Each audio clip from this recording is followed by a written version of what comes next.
G'day everyone, Belinda again here. Finally, we're going to start painting on our canvases that we've prepared earlier.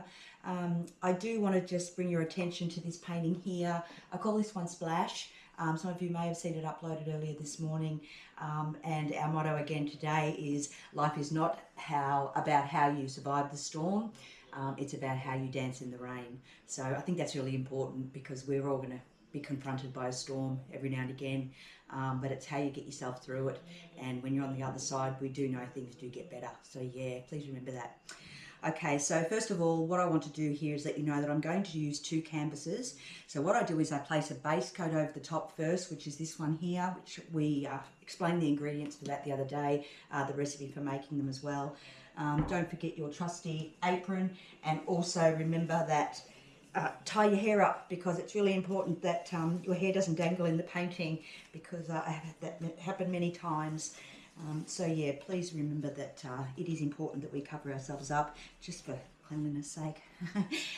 Alright, so again, today's been a good day. I've really wanted to get in to do this. I'm excited about it. I'm hoping it all works out well. When I start canvases, I often are really apprehensive about beginning, because it's once you lay the paint down, you're committed. So, but I do like that. I do like that, having that commitment to something and then the end result to prevail. So, okay, first off, what we need to do is we get this and we lay it basically on the canvases, both of them. So we're getting plenty of coverage. This is what will help our paints flow throughout the day. Like I said, we probably want to put gloves on. As you can see, my gloves are very messy, so I do use them. Now, what I do to spread the paint is I actually just use basically something like this, where we can spread it across the canvas. We don't want it too thick, but we do want it full coverage. I am thinking that this one might be a little thicker than I had wanted, but look, we'll see how we go. Again, full coverage, just to make sure that we get that full flow along here when we're layering our colours on top. It's really important that we get that. Okay.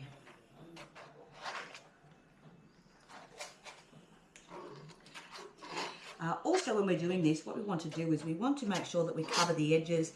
It's not all that majorly important when we're doing white on white, but we do want it to flow, because we want our paints to make their way on either side of the canvas edges. So I try to make it go all the way through. Then I get a paintbrush at the end, which I'll show you, and we just basically get that along here. I like to have it settle for a couple of minutes. That helps with the air bubbles. It also helps it find its level.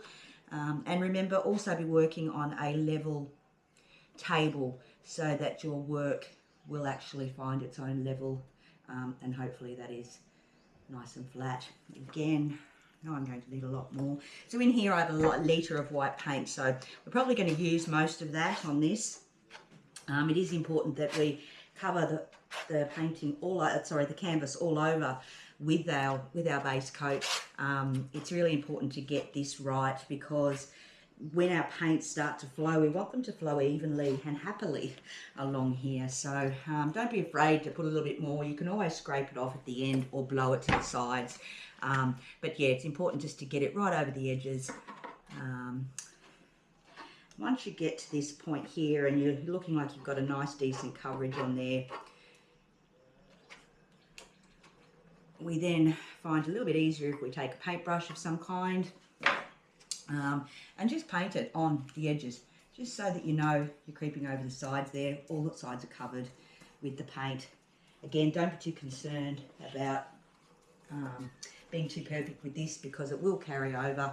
We're going to do a traditional pour today, traditional pour technique, which is where we put all our paints in separate cups like I have there, and then we're going to do what they call a Dutch pour, which is where we blow them out, and that gives us a wonderful effect, similar to what I have up the back here on Splash.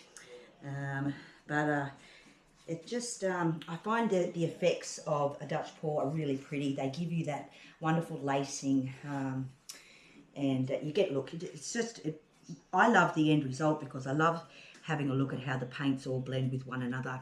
Okay, so once we've done that, don't be too fussy. Pop a big amount on there so you've got plenty. And even if you have to just sort of get it to run over, and that'll give you a nice even strong flow there. Doesn't matter what we lose on the edges. And again, just get it to flow over the canvas. So we've got a lovely thickness there. May put a little more on both of them because I do want them to be quite covered. Okay, all there.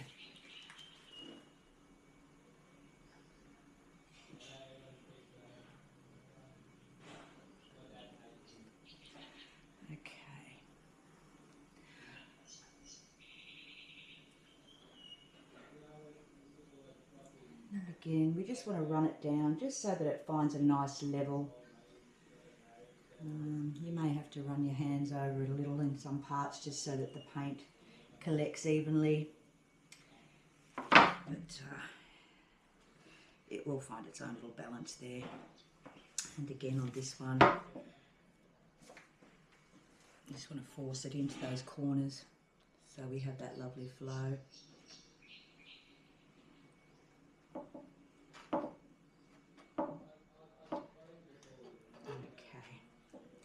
Now they are quite thick in terms of layering the paints when they're on there.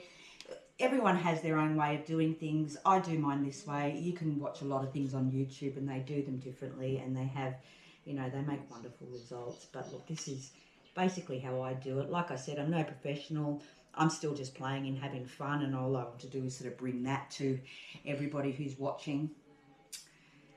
Okay, so now once we've done this, it's really important that we get any air bubbles out. And it's important because once the painting dries, we don't want it cracking in any areas, and we don't want it, you know, causing too much resistance on the canvas there. We want it fully covered. Yeah, so the air bubbles popping out will make that a little easier.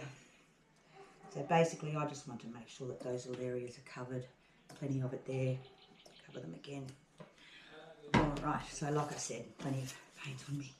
So try to just smooth that out a little. Now once you've sort of got your little areas covered, majority of the top of the painting is coated, you can see that there. You might be able to see some little air bubbles popping up. They aren't a major issue because we have our gas bottle here, which the butane gas, we pop this on, fire it up, and that will actually just get rid of a lot of air bubbles in that. And you can see them pop pretty well straight away as I hit that with this. You don't want to burn the paint by any means, but you do want to just get those air bubbles out. You can see them pop, and then you can see the paint start to level back out again. So it is really important to get these bubbles out. It makes the end result amazing. But look, it's a learning curve. A lot of the times you'll find that you will have bubbles in them. Sometimes they can't be avoided. Depending on the mix you have, who mixes it, where we mix it, when we mix it, it all matters. But you can see that those are coming to the surface. I do have something in the paint there, which I'm not happy about, so I'll get rid of that. Alright. So we've got relatively flat paint. It's all on there. It's lovely. Now I want to layer my colours. I'm not going to bring these too close together because I want a bit of a delay in the pattern. So I'll explain what I mean when I do this. So I'm going to start with my red first. This is my Merlot. This is my crimson, which we mixed up a couple of days ago. So basically what I want to do is I want to just pour this straight from the cup. And so this is a method called traditional pour, but we're doing a Dutch pour because we're blowing it out. So basically what I want to do is I want to put quite a lot of it here. And I just want to bleed it slightly into this one because I don't want it to be the main focus, but I still want it on that side because when we blow it out, you'll be able to see what I mean by that. So again, just give it a little bit of a stir. And I want to bleed it from here. And then again, a bit more over here. And look, it really is, however you want to pour, is completely up to you. I'm wanting this one to sort of give me that effect where the colours are bleeding into one another. And again, I'm going to go straight over the edges with them. Okay, so once we've got there, try again with the yellow. And you can see I'm not using a great deal of colour. I'm actually just sort of trying to lead the colour to the corners, because as I blow out, you'll notice that they will blend lovely. And I'll put a little bit on this one so we've still got that colour coding happening there. Again, maybe some more here. And I will go in with a little bit more pink down this end. Try and find a balance. Look, it's not easy. It's whatever your preference is. You can see that the colours are starting to slightly give a little bit of a mix. And I might even go in with a little bit more of this crimson because it is a wonderful, pretty colour. So we'll go back up here a bit with the crimson. And this one will have all of them there. All right, so that will be fine. Now, once we've done that, what we do is we just basically want to put a little bit either side of the colours that we're wanting to blow out, just so that we can blow the colours on top of one another. And what that does is once we spread out our colour, just gives us a little bit more room to play. All right, so once I've done that, I grab my hairdryer, which is caught, and we just want to blow back over the painting.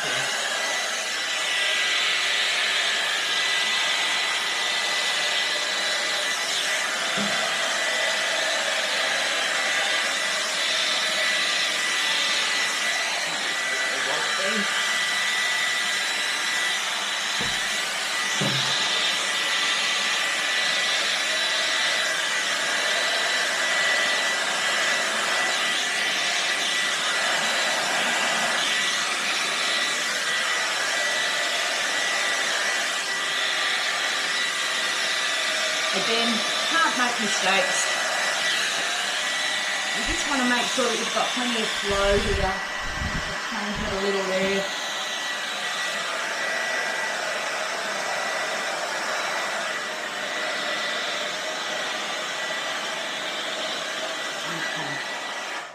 Okay. Once we get to this stage, you can see that I've covered the majority of it. I do want to keep a lot of this vibrant red.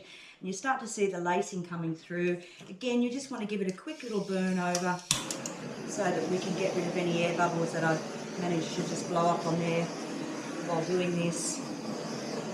You don't want to burn anything, so just make sure you just do a light, even coating, and it will actually get rid of the bubbles for you. Okay. So now I want to go in and do a full blow.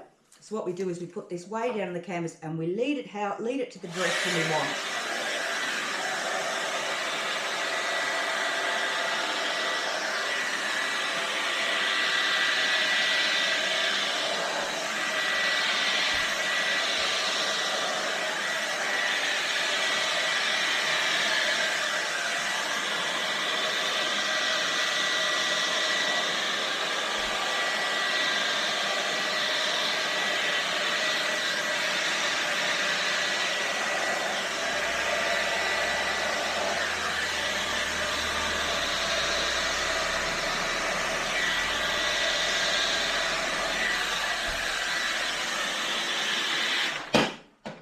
Excuse me, I've just pulled that out the wall.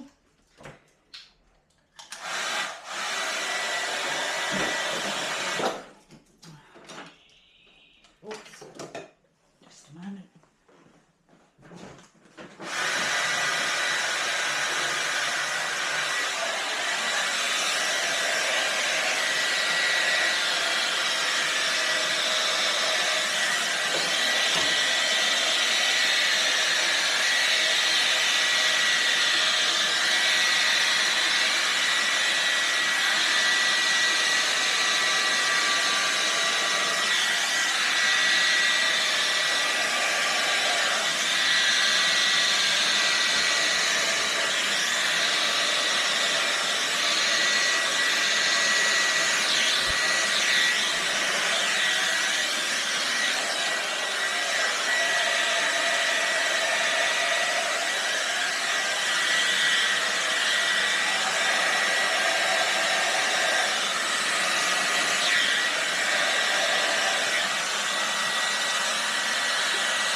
So that's a pretty good indication of basically where we want to go. Once we get it to this point, again, just give it a quick go over with your flame, because that will actually enhance the colours there, and it will, any bubbles that may have gathered up while you're painting will disappear. You can see that you're starting to get this lovely lacing effect through here. And actually I'm really pleased with this one. I'm really, really pleased. I think it's come up great. The colours are vibrant in it. The reds are wonderful. I might just blow back this way.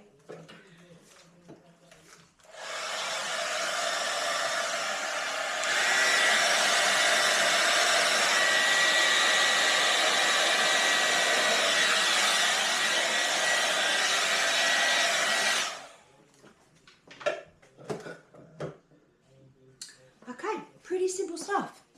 Now, once we get to a point where we're pretty happy with how our canvas looks, I'm just not liking that edge there, so I'm going to blow it straight over.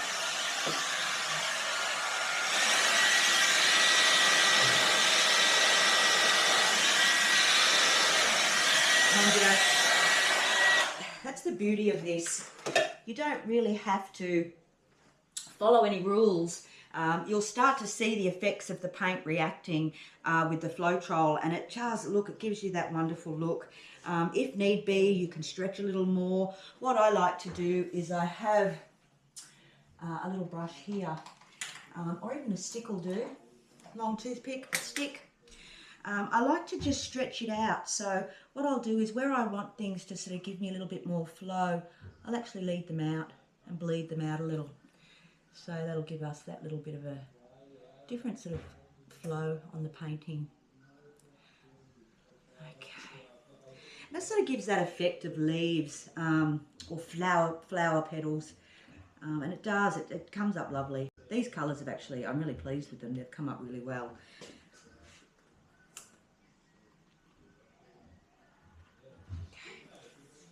Look, again, no mistakes. You cannot make a mistake with this. It is all just free-flowing paint. Do as you will with it. You know, there isn't really any way you can make a mistake. Again, I might just join that up a little bit there. And look, I might tinker with it later. I'll give you an idea of how it looks when we have the finished product. This will take a little while to dry. The paint this time, the base coat, was a little bit thicker than I would prefer, but you know, those things happen. Like I said, no mistakes in art. So hopefully you like this design. One thing you do have to remember is that the paint will continue to drag. So what I like to do is I like to just get something like this here and my paper towel, and I'll actually go along and I'll wipe the edges down very slightly, just so that that paint isn't dragging my picture down. It's important to do that, because what will happen is you will lose a lot of your design when it flows over the sides. We want it to flow, but we don't want it to drag the picture with it. So we try to really minimize the weight of the paint sitting on the sides there. Remember, try not to dirty the colors in amongst one another. Just wipe them gently. That'll give you a lovely little finish. And again, doesn't matter what the back looks like. We've got our masking tape there, so a lot of any imperfections will just pull off with the tape. Okay, and again on this side, being careful, because I have done this many times and ruined the other one. But look, like I said, you can't make mistakes with this. It is really just a simple process. The most important thing I think to remember is making sure that your flow is correct. This one here was a little thick. I will water down that base coat when I do another one, and I'll make it a little bit of a easier flow. This one will take a little longer to dry, but other than that, you know, I think they come up wonderful. They look great, and see how I'm just wiping those edges off? They don't affect the painting at all. It just stops the paint from being dragged down and taking the picture with you. So I'll grab that camera and I'll give you a full look at that up close. Okay, so that you can have a good look at that. All right, give you a good close look. Vibrant colours all the way through, and I really, really like that. You can see the lacing effects beginning here. through here. Again, lovely. No, I'm really pleased with it. Really pleased. Okay, so I will put that up on the internet when it's dry, so you can have a full, you know, a proper look on how everything's settled. But no, I'm really pleased with that one. Thanks again, guys.